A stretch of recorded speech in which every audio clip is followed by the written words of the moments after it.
Welcome you all in this e-learning process and e-learning lecture series of business communication using computers. Dear students, today we are going to see fourth unit, office drafting.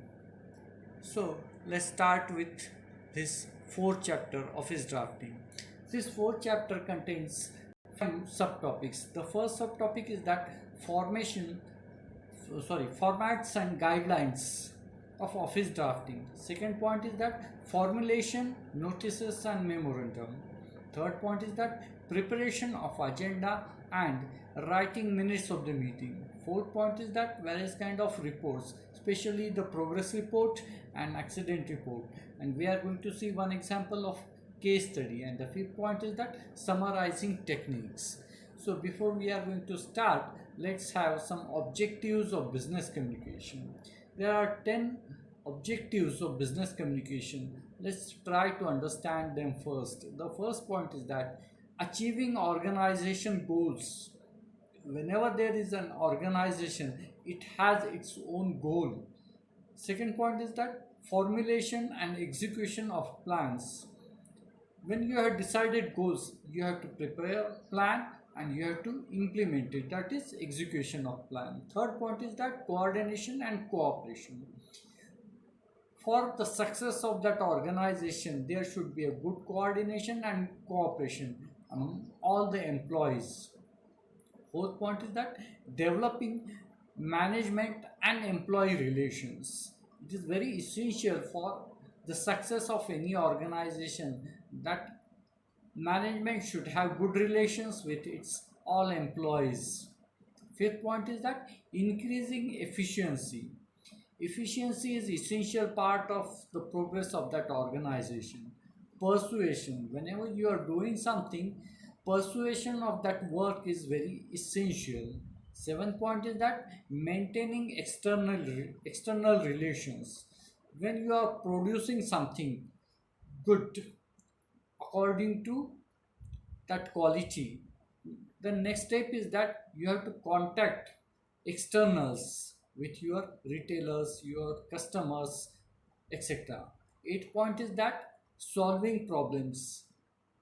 During that period, it may be that internal or external problems can be arise, and for that organization it is essential to solve these problems. Ninth point is that training for employees. Whenever you are doing some kind of work, always there are some updation in that work, and for that updation it is essential for that organization to give such kind of training to its employees. And the last point is that building image. When you are a part of organization and when that organization is a part of some kind of a business, that organization has to create its own image. Not only creating image is sufficient, but that organization has to maintain its own image. So these are the objectives of business communication. Now let's start the first point, that is office drafting. The first point is that formats and guidelines. So we will see some points related to notice and then memo. The first, let's see about notice. First, we will try to understand what does it mean by notice. Notice is a written or printed information or news usually circulated or displayed for publicity. It means that it is some kind of a paper that has displayed among all the employees of that organization to give some kind of information or instruction. There are some points related to that. Whenever that notice is issued, it should be on its letterhead, and that letterhead contains the logo of that organization, complete postal address of that organization, its phone number, fax, website, emails, etc. Then exact below that letterhead, outward number and the date when we are going to issue that order or notice, it should be mentioned. Then at the heading NOTICE, it should be mentioned in a capital letter. It may be underlined and it should be a bold format, so that it can be easily identified that it is a notice. Then, name and address of addressee. Sometimes it may be required that such notices are issued many people, those outside the organization or outside the station. In such case, the name and address of addressee should be mentioned. Then next point is that context. That whatever the main point has to convey through that notice, it should be mentioned. And if required, agenda also should be attached or should be mentioned in that notice. Then last, signature and designation of authority should be mentioned. This is what we are seeing the points related to notice. Now let's see one example of a notice. As I told you, it has divided into three sections. The first section is that letterhead. You can see that in a letterhead. Mahindra Group Private Limited. Its address, phone number, email, website, etc. And between two lines, outward number and date has been mentioned. And in third section, it is very clearly mentioned NOTICE in a capital letter and has underlined. And the main content of that, it should be a brief. That is, it is about a meeting, when it is going to conduct, at what time it is going to conduct, and what should be the place. These 3 points should be mentioned in that notice.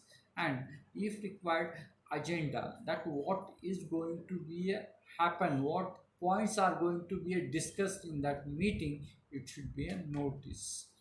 This is the perfect format of a notice. Now we can see one more example, which is conducted at institute level, Polytechnic Institute. For example, it is a notice about some changes of timings. Now it has mentioned very clearly the new timings will be a 9 to 5 p.m. Monday to Saturday, that is with effect from so and so date, and it has been signed by the principal. And if it is related to that library, that librarian must be signed over there. Now the remaining same format, we have seen it, that letterhead, outward number, date and notice. So in this way we have to use. Now see one more example of a notice. For example, some expert lecture has been organized or arranged for students. It is a notice about that, that who is the expert lecture, its name, on what topic that person is going to talk about, then time, place and venue should be mentioned. And the remaining format is the same, that is letter heading, outward number, date and the main part of that notice. In this way we have seen 3 examples of notice. Now let's see the second format, that is memorandum, or it is called also memo in short. Now first try to understand what does it mean by memo. Memo is a written document or statement specially prepared for a junior person or a group in order to give information, instructions about particular matter. Or it may be also called that it is a kind of a warning, it is a written warning to given by a senior person to its junior. Now what should be the content of that memo, we try to understand it. As we have seen related to notice, it should be also on a letterhead. And when it is a matter of letterhead, letterhead contains the logo of that organization, its complete address, phone, fax, website, emails, etc. details. Then reference number and date should be mentioned. Mostly the memo is in a written form and it is given from senior to its junior. When it depends on its harshness, its seriousness, when it is a matter of extreme serious, we find that in that memo subject is not mentioned. The same way salutation, subscriptions are not mentioned in these notices. Fifth point is that it is an instruction or inspiration, or mostly it is kind of a warning. Sixth point is that always expected a return explanation. When you are issuing a memo, it is expected that the person who is going to receive that memo should explanation to its higher authority. Seventh point is that bring attention to problems, that whatever the mistakes are occurred or happened by that junior, it is highlighted by the senior on that matter. Eighth point is that expected to solve the problems. When that problem has been highlighted, it is expected from the juniors that problem should be solved at immediate level. And the last point is the signature and designation of the authority. So in this way, a memo has its format. Now let's try to see one example of a memo. Now look at this example. Letterhead is there, outward number, date, and very clearly it has been mentioned at the top of that memorandum. As I told you, it has mentioned only 3 points: to, from, and the matter, because it is not some kind of a dealing letter, so it never contains any subject, it never contains salutation or subscription like that. So it has been very clearly given warning to some person about some issues. I will read it out. It has been observed by the director member of the company that the workers of the production department are obtaining excessive leaves. Now look at this. Why the memo is issued? Because the workers are going on leaves, but it is more than limitation, excessive leaves, and that's why this memo is issued, and it has been issued by the manager of the production department. So this is, we have seen one example of a memo. Now let's see one more example. Now it is related to our polytechnic college. It has been issued by the head of the department, and it is given to all the students of the first year students. And why it has been issued? That the students attendance, it may be less than 75%. So as a part of warning, this memo has been issued by HOD to the students that they have to maintain their attendance more than 75%. So this is the format of a memo. Now next point is that we have to see that preparation of agenda, that whenever it is the matter of later, that especially in the notices, agenda should be mentioned. Now try to understand what does it mean by agenda.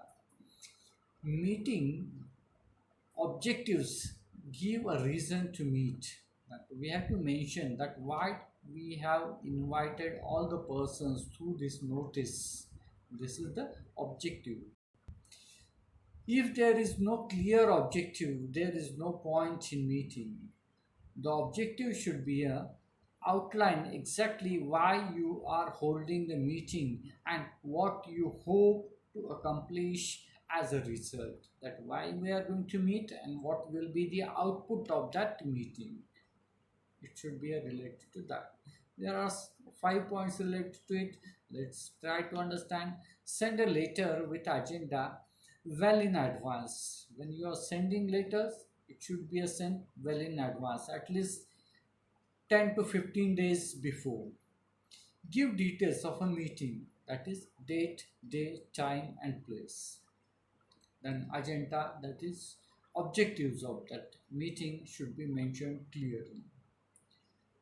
Decide the duration for each and every point, that how long that will be prolonged.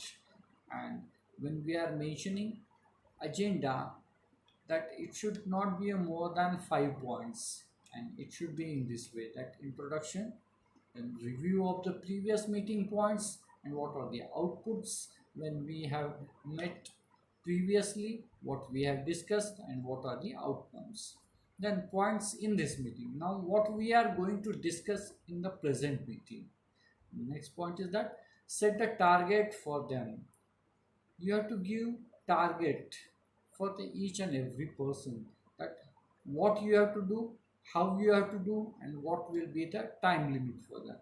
And lastly, there should be the oath of thanks. Means that oath of thanks should be expressed. Now let's try to see the second point, that is the minutes of the meeting. Minutes of the meeting is an important task. After meeting, attendees should be able to verify what decisions were met and what actions are to be taken. Means that why we have gathered here and what we have to do after the end of this meeting.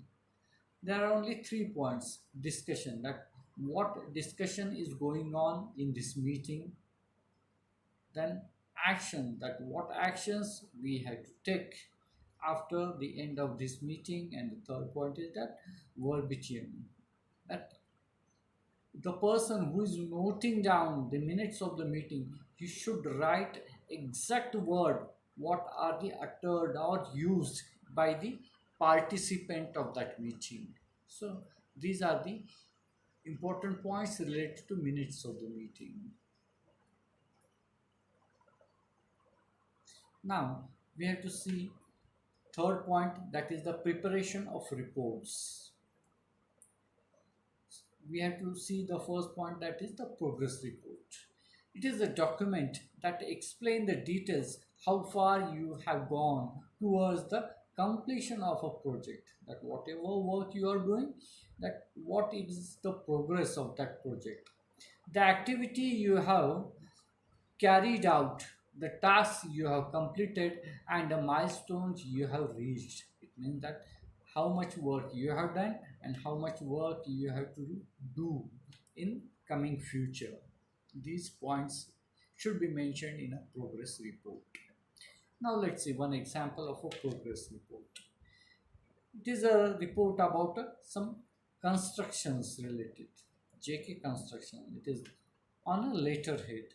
It has been submitted or written by a site manager, and he is going to submitting his report to the chief reporter, sorry, the chief engineer. Now what it has mentioned in that points, let's try to understand.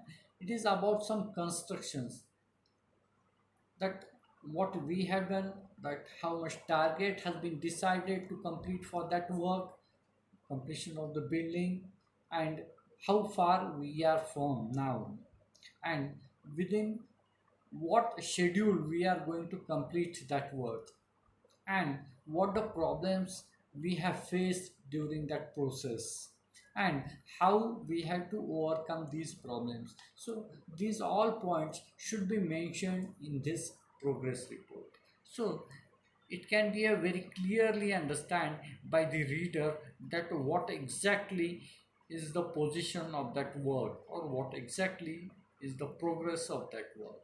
So in this way, subordinate has to submit his or her progress report to its higher authority. Now second example we have to see that accident report.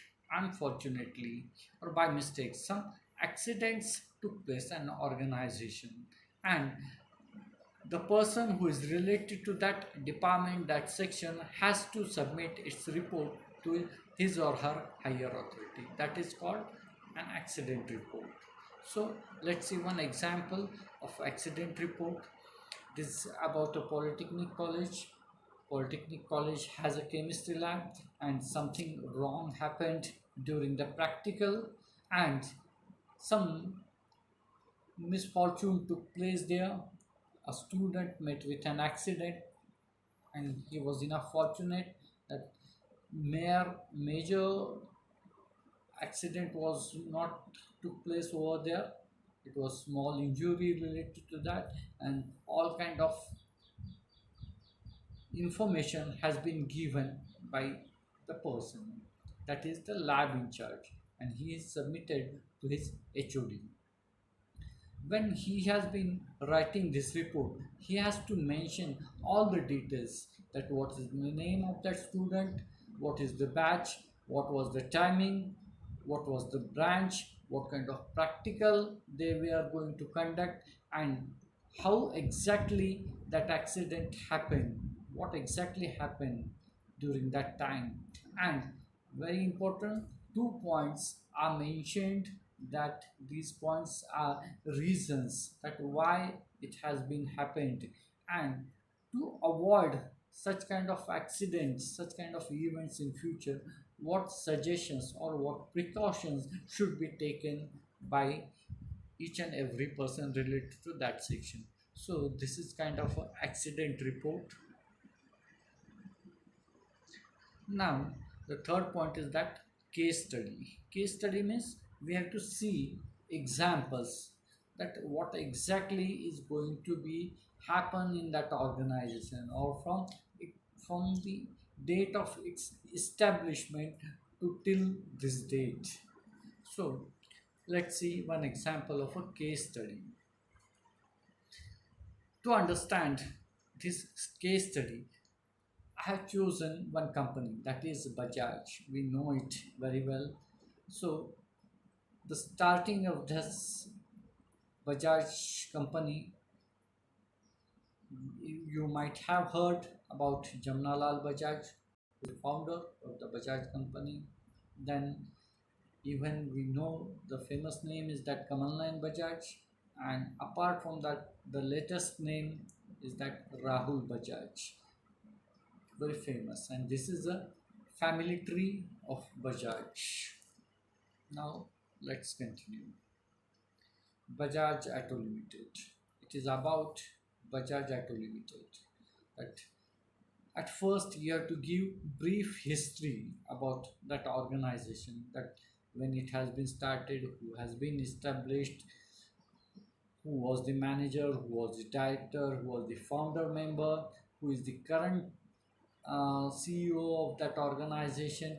All these things should be mentioned. As you can see, that logo is there, and I have chosen a photograph of a Rahul Bajaj, who is a well-known person of the Bajaj company. Now, this is the details of their production. Even with the help of pictures, we can see that scooter, because they started with the scooter, Hamara Bajaj. It is a very well known or a famous slogan given that by the Bajaj company. Then autos, even we have seen the nano car that Bajaj has been produced, and two wheelers. So this is a list what they have produced in which year. Then whenever there is an organization, what is the progress of that organization, it should be understand perfectly and properly. When you are a part of that organization, as a chief or as a mentor, as a CEO of that organization, you have to concentrate on the four major points, and these four major points are called SWOT, SWOT analysis. And this SWOT analysis means that what are your strengths. S stands for strengths, W stands for weakness, O stands for opportunity, and T stands for threats. So these are the points related to about SWOT analysis. It means that that organization has to understand that what are the our strengths, what are our positive points, how we can stable, we can remain firm in the market with our positivity, with our strength. Second point is that weakness, that company also should know that what we are, where we are lacking, what are our weakness, where we have to correct ourselves, where we have to improve ourselves in this way. Then third point is that, oh, that is opportunity, that still what kind of opportunities there are in the market, or especially for us, that organization has to concentrate on that. And the last point is that threats, that what kind of dangerous factors there are in the market, in the society, that may affect on the production of our organization. What are the difficulties it may be possible that we are going to meet in a near future, and how we have to prepare ourselves to find out the solutions on these threads. So in this way, that organization has to work on these 4 points, and that 4 points is called, known as a very famous SWOT analysis. So in this way, my dear students, we have seen these important points. The last point we have to conclude here, that summarizing techniques. That whenever there is some paragraph is there, reading that long paragraph can be boring to the receivers. So you have to give a very short summary of that. And what you have to remember for that, these are the steps for that. These steps are perfect reading skills, that you should have proper reading skills. Then underline the major ideas, that whatever you have read, you have to underline the important points in that paragraph. Then check the appropriations, that you have to choose that what you have to select from that paragraph. Then prepare the first draft. When you are summarizing it, you have to prepare draft, first draft, rough draft. Then you have to limit your summary, that you have to first decide that how much time you have, how you have to summarize that. And for that, important summarization techniques, there are 3 points. That selection, that what you have to select from that complete paragraph, you have to decide it.